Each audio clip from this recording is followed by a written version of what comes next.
இனிமையான நண்பர்களே, அன்புள்ளம் கொண்ட நெஞ்சங்களே, அனைவருக்கும் வணக்கம். தமிழகத்தில் நடிகர் விஜய் முதலமைச்சராக பொறுப்பேற்ற நாள் முதலாக பல சர்ச்சைகள் கிளம்பிக் கொண்டிருக்கிறது. பல விமர்சனங்கள் எழுந்து கொண்டிருக்கிறது. இன்றைக்கு எழுந்து கொண்டிருக்கின்ற ஒரு விமர்சனம் நடிகர் விஜய் அவர்களை நோக்கி பல கேள்வி கணைகளை எழுப்புகிறது.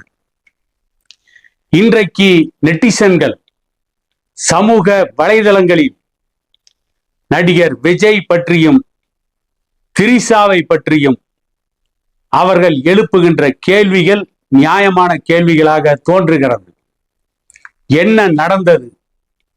சேலம் மாவட்டம் ஆத்தூரில் பெரிய மாரியம்மன் கோவில் திருவிழாவில் நடிகர் விஜய் அவர்களின் கட்சியை சார்ந்தவர்கள், அவருடைய ரசிகர் மன்றங்களை சார்ந்தவர்கள் நடிகர் விஜய் படம் போட்ட ஒரு பேனரை வைத்திருக்கிறார்கள். சரி, நடிகர் விஜய் ரசிகர்கள், அவருடைய கட்சியை சார்ந்தவர்கள் அவருடைய தலைவரின் பெயரை போட்டு அவருடைய புகைப்படத்தை போட்டு பேனர் அடித்து அந்த திருவிழாவிற்கு வருகின்ற பக்த கோடிகளுக்கு வரவேற்பு கொடுப்பது ஒவ்வொரு ஆண்டும் நடக்கின்ற ஒரு செய்திதான், நடக்கின்ற ஒரு வழக்கம்தான். இதை எல்லா நடிகர்களின் ரசிகர்களும் செய்கிறார்கள், எல்லா அரசியல் கட்சியை சார்ந்தவர்களும் செய்கிறார்கள். இதில் எதுவும் விமர்சனத்திற்கு உள்ளாக்கப்படவில்லை. ஆனால் சேலம் மாவட்டம் ஆத்தூரில் விஜய் ரசிகர்களும் அவருடைய கட்சியை சார்ந்தவர்களும் விஜய் அவர்களின் புகைப்படத்தை மேலே போட்டுவிட்டு அதற்கு கீழே விஜய் அவர்களுடன் பல திரைப்படங்களில் கதாநாயகியாக நடித்த திரிசா அவர்களை அம்மனை போல உருவகப்படுத்தி, கடவுளை போல உருவகப்படுத்தி ஒரு பேனரை வைத்ததுதான் இன்றைக்கு மிகப்பெரிய சர்ச்சையாகி இருக்கிறது. நடிகர் விஜய் அவருடைய சொந்த வாழ்க்கையை பற்றி பேச வேண்டிய அவசியம் எதுவும் நமக்கு இல்லை. அவர்களின் சொந்த வாழ்க்கை 4 சுவர்களுக்குள், அவர்கள் வீட்டுக்குள் இருந்தால் அதை பற்றி பேசுவது தவறு. ஆனால் நடிகர் விஜய்க்கும் திரிசாவிற்கும் என்ன உறவு என்பது நமக்கு தெரியாது. அதை தெரிந்து கொள்ள வேண்டிய அவசியமும் யாருக்கும் இல்லை.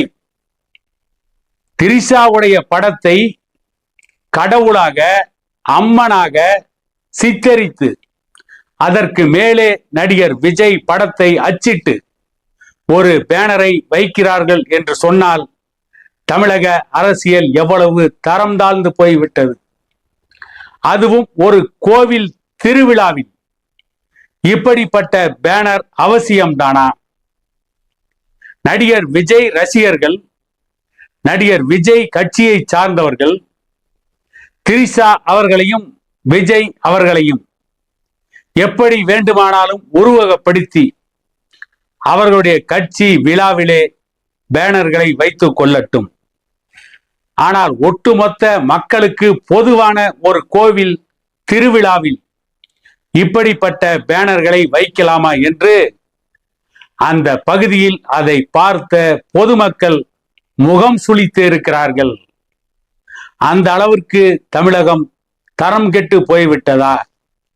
தமிழக அரசியல் தரம் தாழ்ந்து போய்விட்டதா என்று அங்கே இருக்கின்ற நடுநிலையாளர்கள் கேள்வி எழுப்புகிறார்கள்.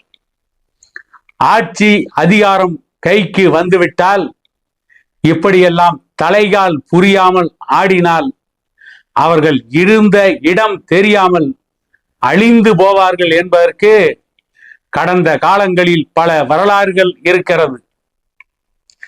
1991 ஆண்டு நடந்த சட்டமன்ற தேர்தலில் அன்றைய அண்ணா திமுகவின் பொது செயலாளர் ஜெயலலிதா அவர்கள் காங்கிரஸ் கட்சியோடு கூட்டணி வைத்து அந்த தேர்தலை சந்தித்தார். திமுக அந்த கூட்டணியை எதிர்த்து தேர்தலை சந்திக்கிறது. அந்த நேரத்தில் ஸ்ரீபெரும்புதூருக்கு வந்த ராஜீவ் காந்தி அவர்கள் மீது நடத்தப்பட்ட தாக்குதல், அதனால் நடந்த ஒரு கொலை, அதை வைத்து எழுந்த அனுதாப அலை, அதன் விளைவாக அந்த தேர்தலில் ஜெயலலிதா மகத்தான வெற்றியை பெற்றார். கண்ணுக்கு எட்டிய தூரம் வரை எதிர்கட்சியிலே இல்லை என்று சொல்கின்ற அளவிற்கு அன்றைய பிரதான எதிர்கட்சியான திமுக படு தோல்வியை சந்தித்தது. திமுக தலைவர் கலைஞர் மட்டும் துறைமுகம் தொகுதியில் வெற்றி பெற்றார். மற்ற அத்தனை திமுக வேட்பாளர்களும் தோல்வியை சந்தித்தார்கள். அன்றைக்கு ஜெயலலிதாவிற்கு சட்டமன்றத்தில் எதிர்கட்சிகளே கிடையாது. அன்றைக்கு எதிர்கட்சி பொறுப்பை ஏற்றுக்கொண்டது ஜெயலலிதாவுடன் கூட்டணி அமைத்து போட்டியிட்ட காங்கிரஸ் கட்சி. அப்படி ஆட்சிக்கு 1991 வந்த ஜெயலலிதாவும் அவருடைய அண்ணா திமுக அமைச்சர்களும் சட்டமன்ற உறுப்பினர்களும் இன்றைக்கு விஜய் ரசிகர்கள் தலைகால் புரியாமல் ஆடுவதை போல, இன்னும் சொல்ல போனால் அதைவிட அதிகமாக ஆடினார்கள். அன்றைக்கு சட்டமன்றத்திலே பேச எந்திரிக்கின்ற பொழுது அண்ணா திமுகவின் சட்டமன்ற உறுப்பினர்கள் முதலில் ஒரு 2 நிமிடம் ஜெயலலிதாவை வானளவு புகழ்வார்கள். அதிரூப சுந்தரியே, ஆதிபரா சக்தியே, பொன்மன செல்வியே, புரட்சி தலைவியே என்றெல்லாம் புகழ்பாடிவிட்டு அதற்கு பிறகுதான் அவர்கள் சொல்ல வந்த கருத்தையே சொல்லுவார்கள். அப்படித்தான் அன்றைக்கு ஜெயலலிதா தலைகால் புரியாமல் ஆடினார். ஜெயலலிதாவை அவருடைய கட்சிக்காரர்கள் ஆட்டி வைத்தார்கள். அந்த நேரத்தில் தான் ஜெயலலிதாவை மேரி மாதாவாக, இயேசுநாதரை பெற்றெடுத்த கன்னி மேரியாக சித்தரித்து பல பேனர்களை, போஸ்டர்களை சென்னை மாநகரத்தில் வைத்தார்கள். ஜெயலலிதாவை ஆதிபரா சக்தியாக சித்தரித்து பல பேனர்களை சென்னை மாநகரத்திலும் பல இடங்களிலும் வைத்தார்கள். வால் போஸ்டர் அடித்து ஒட்டினார்கள். அன்றைக்கு அது மிக பெரிய சர்ச்சைக்கு உள்ளானது. அப்படியெல்லாம் தலைகால் புரியாமல் ஜெயலலிதா ஆடியதால் தான் 1996 நடந்த சட்டமன்ற தேர்தலில் ஜெயலலிதா படு தோல்வியை சந்தித்தார். ஜெயலலிதாவுடைய அண்ணா திமுக அன்றைக்கு 4 தொகுதிகளில் தான் வெற்றி பெற்றது. அதிலும் ஜெயலலிதா அவர்கள் போட்டியிட்ட பர்கூர், காங்கேயம் உள்ளிட்ட 2 தொகுதிகளிலும் பரிதாபமான தோல்வியை சந்தித்தார். அதற்கு பிறகு ஜெயலலிதா வழக்கு மேல் வழக்கை சந்தித்தார். நீதிமன்றத்திற்கும் போயஸ் தோட்டத்திற்கும் 2 ஆண்டுகள் நடையாய் நடந்தார். அதற்கு பிறகுதான் ஜெயலலிதா தன்னுடைய அரசியல் நிலைப்பாட்டை மாற்றிக்கொண்டு அதற்கு பிறகு பலமுறை தமிழகத்திலே ஆட்சிக்கு வந்து முதலமைச்சர் ஆனார், ஆட்சி நடத்தினார். அதுவெல்லாம் வேறு விஷயம். அதை போல இன்றைக்கு ஆட்சிக்கு வந்துவிட்டோம் என்ற ஆனந்தத்தில், என்ற வெற்றி களிப்பில் நடிகர் விஜய் அவர்களும் அவருடைய கட்சியை சார்ந்தவர்களும் இப்படி வரம்பு மீறலாமா? சமூக வலைதளங்களில் இன்னொரு செய்தி உலா வந்து கொண்டிருக்கிறது. நடிகை திரிஷா அவர்களுடைய ஜாதகப்படி அவருக்குத்தான் ராஜயோகம் இருக்கிறது. ஆகவே திரிஷாவோடு யார் இணை பிரியாமல் இருக்கிறார்களோ அவர்களுக்குத்தான் நாடாளுகின்ற ராஜயோகமும் அரசியல் செல்வாக்கும் உயரும் என்று சொல்லப்பட்டதாகவும், அதை முதல்வர் விஜய் அவர்கள் நம்பிக்கொண்டிருப்பதாகவும் செவிவழி செய்திகள் இருக்கிறது. நமக்கு அந்த நம்பிக்கையெல்லாம் கிடையாது. முதலில் இந்த செய்தியே நாம் நம்பவில்லை. இங்கே யாரும் ராஜ யோகத்தோடு பிறப்பதில்லை. ஏனென்று கேட்டால், சேர மன்னர்கள் குடும்பத்தில் ஒரு வாரிசு பிறந்தது. முதல் வாரிசு செங்குட்டுவன், இரண்டாம் வாரிசு இளங்கோவடிகள். இரண்டாவது வாரிசாக இளங்கோ பிறந்தவுடன் அரண்மனையின் ஆஸ்தான ஜோதிடர் சொன்னார், முதல் மகன் செங்குட்டுவனுக்கு நாடாள்கின்ற ராஜயோகம் கிடையாது.